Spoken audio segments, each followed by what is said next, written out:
Hello everyone, कैसे हैं आप सब। ये छोटा सा वीडियो में हम एक नया सीरीज स्टार्ट कर रहे हैं जिसमें हम आपको अलग अलग क्वेश्चंस दिखाएंगे प्रीवियस ईयर जे एडवांस के या फिर और अच्छे क्वेश्चंस, जिससे आपका मैथमेटिक्स का जो पोर्शन है वो और स्ट्रांग हो पाए। ये छोटे छोटे वीडियोस रहेंगे जिनको आप अपने ब्रेक के दौरान देख सकते हैं या कभी भी जब भी आपको लगे कि आपके पास टाइम है तो you can go through these videos. इसकी मैं एक अलग से प्लेलिस्ट भी बनवा दूंगा, तो उस प्लेलिस्ट में सारे वीडियोस रहेंगे। आज का जो सवाल है ये जेई एडवांस 2022 का क्वेश्चन है और ये परमुटेशन कॉम्बिनेशन के ऊपर है।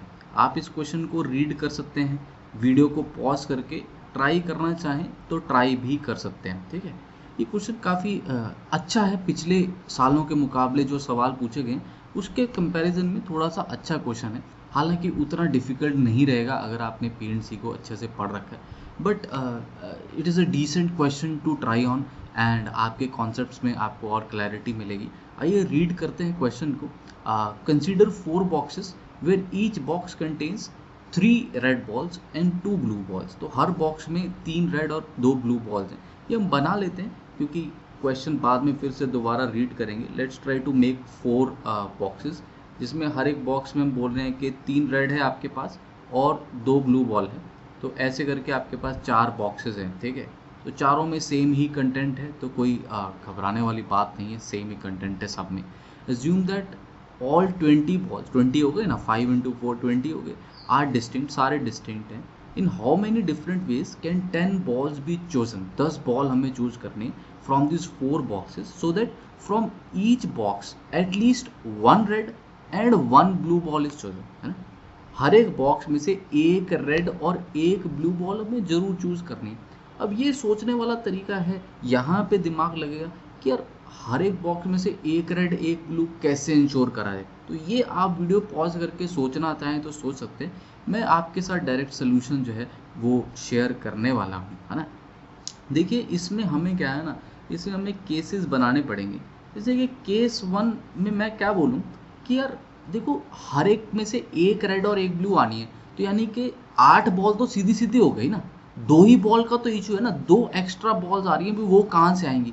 तो हो सकता है वो दोनों की दोनों बॉल एक ही डिब्बे में से आ रही हो। मतलब एक बॉक्स आपको 4 बॉल्स कंट्रीब्यूट कर रहा है, 1 box is giving you 4 balls and rest of the 3 boxes जो हैं वो आपको कितनी बॉल्स दे रहे हैं, वो आपको 2 बॉल्स ईच दे रहे हैं, है ना।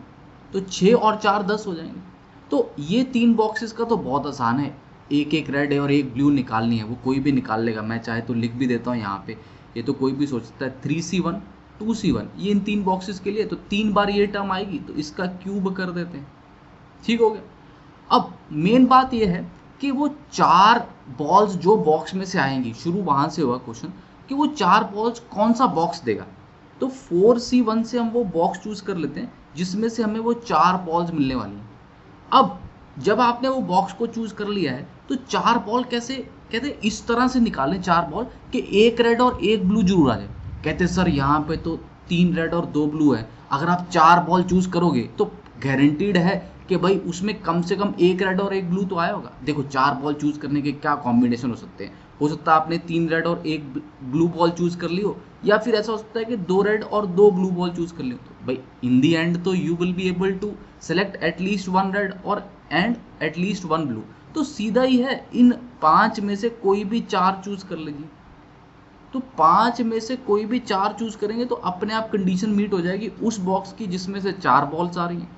और बाकी 3 बॉक्सेस में से तो आप एक रेड एक ब्लू, एक रेड एक ब्लू और एक रेड एक ब्लू निकाल ही रहे हैं। तो बस ये आपका आंसर होना चाहिए पहले केस का। इसको कैलकुलेट कर लेंगे, लेट्स से ये वैल्यू x आ जाती है। इसको मैं कैलकुलेट कर भी देता हूँ, आप चाहें तो ऐसा छोड़ना क्यों है बीच में ना।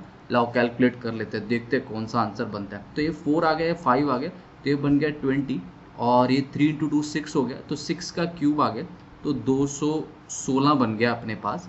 और ये 0 आ गया, 6 2 ज़ा 12, 2 1 ज़ा 2 प्लस 1 3 एंड ये बन गया 4320। ठीक है, आई होप हमने ये जो कैलकुलेशन है वो सही कर ली है। अब बात कर लेते हैं हम दूसरे केस की। कहते हैं सर और कौन सा केस बनेगा जी इसमें। अरे यार ऐसे भी हो सकता था कि वो जो 2 एक्स्ट्रा बॉल्स आ रही, देखो 2 2 बॉल तो हर बॉक्स में से निकालनी ही है, तो 2 बॉल आपकी एक्स्ट्रा हैं, वो 2 एक्स्ट्रा बॉल ऐसा हो सकता है कि एक बॉक्स 3 दे, दूसरा बॉक्स भी 3 दे, और बाकी के दोनों बॉक्स आपको 2-2 बॉल्स दे रहे हो, जैसे 3+3+2+2, ये कॉम्बिनेशन भी तो बैठ सकता है। तो कहते कौन से 2 बॉक्सेस हैं जो आपको 3-3 बॉल देंगे, तो 4 में से वो 2 बॉक्स चूज कर लो जो आपको 3-3 बॉक्स बॉल देंगे। अच्छा, जिन्होंने 2-2 बॉल देनी है यार, उनका तो फिर से सिस्टम वही है, 2 ही बॉल देनी है, तो 3C1 इंटू 2C1, और इसका इस बार क्या आ जाएगा, स्क्वायर आ जाएगा, क्योंकि 2 बॉक्सेस है ना, तो पहला 3C1 2C1, दूसरा 3C1 2C1। अच्छा, 4C2 जो 2 बॉक्स में से 3-3 बॉल निकालनी है, कहते सर अब 3 बॉल निकालोगे तो ऐसा भी केस बन सकता है कि तीनों रेड ही निकाल लिया आपने, ये भी तो हो सकता है ना कि तीनों बॉल ही रेड आ गई। अब अगर तीनों बॉल रेड आ गई तो वो तो केस आपको चाहिए नहीं ना। हाँ, कहते बिल्कुल वो वाला केस हमें नहीं चाहिए, जब तुम तीनों ही बॉल रेड चूज कर लो तो वो मत करना। कह रहे वैसे टोटल नंबर ऑफ वेज क्या होते, 5 बॉल्स हैं आपके पास, आपको 3 चूज करनी है, क्योंकि हर बॉक्स अब 3-3 कॉन्ट्रीब्यूट कर रहा है। कह सर वैसे तो 5C3 होते, लेकिन जैसे आपने कहा कि ये वाला केस मत कर देना कि तीनों रेड चूज कर लेना, तो वो तो एक ही केस है ना, तो वो 5C3 में से एक केस माइनस कर देते हैं। ऐसा ही दूसरे डिब्बे के साथ हो रहा होगा, तो यहाँ पे स्क्वायर लगा देते हैं। तो क्या ये हमारा सही आंसर होना चाहिए, कहते टेक्निकली स्पीकिंग तो होना चाहिए, कैलकुलेट करके देखते हैं कि सही आंसर आता है कि नहीं। तो ये आ गया आपके पास 6, 5C3 तो 5C2 होता, तो 9 का स्क्वायर हो गया 81, और ये आ गया 36। अब ये कैलकुलेशन हमें करनी है, देखते हैं कितना आता है। तो ये आ गया है 6 8 6 48, तो 486 इंटू 36 करना है, या 216 इंटू 81 कर लेते हैं, एक ही बात है, ठीक है। तो 216 इंटू 81 करते हैं, तो ये आ गया 216, और ये आ गया 8 6 48, और ये 12 आ गया, 16 और 1 17। मेरा अक्सर ही गलत हो जाता है, इसलिए मैं थोड़ा थोड़ा धीरे धीरे कर रहा हूँ। तो ये बन गया। अब इसमें ये 4 3 2 0 ऐड कर देते हैं, तो ये आ गया 6 9 2 आ गया 11, 4 3 7 और 1 8, 7 4 11, और देखिए क्या बात है, ऐसा कम ही होता है, मेरी इतनी कैलकुलेशन सही हो जाए, है ना। तो लीजिए आपके पास कितना आंसर बन गया है, 21816, that is your final answer. तो ए ऑप्शन जो था यही आपका करेक्ट आंसर भी था इस पर्टिकुलर क्वेश्चन का। आई होप आपने ये क्वेश्चन एंजॉय किया सॉल्व करने में, है ना।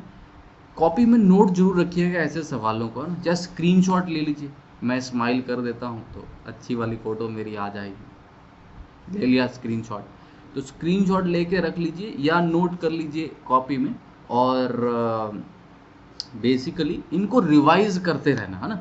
रिवीजन बहुत इंपॉर्टेंट है। देखो हम क्या सोचते हैं ना, एक बार क्वेश्चन कर लिया और हो गया, ऐसा होता नहीं, आपको बार बार उसको रिवाइज करना पड़ता है। अगर पूरा ऐसे सॉल्व दोबारा नहीं करना तो ऐसे मन में ओरल रिवीजन कर लो कि अच्छा इसके 2 केस बने थे, ऐसा एक केस बना था, एक वैसा बना था, वैसा कैलकुलेशन नहीं करो दोबारा, but at least revise it in your mind somehow. तो उससे क्या होता है, पेपर में ऐसे सवाल जब दोबारा आएंगे तो आपका माइंड ट्रेंड होगा और वो सॉल्व कर पाएगा। तो ऐसे कई सारे सवाल आते रहेंगे। इस वीडियो को लाइक करके नीचे कमेंट करके मेरे को बताइएगा, did you like this question, ऐसे और सवाल आपको कैसे चाहिए, कौन से चैप्टर के सवाल आप चाहते हैं कि मैं पहले कवर करूं, तो I will be more than happy to take those chapter first. Alright, thank you so much for patiently watching this video. I hope it was useful. All the very best.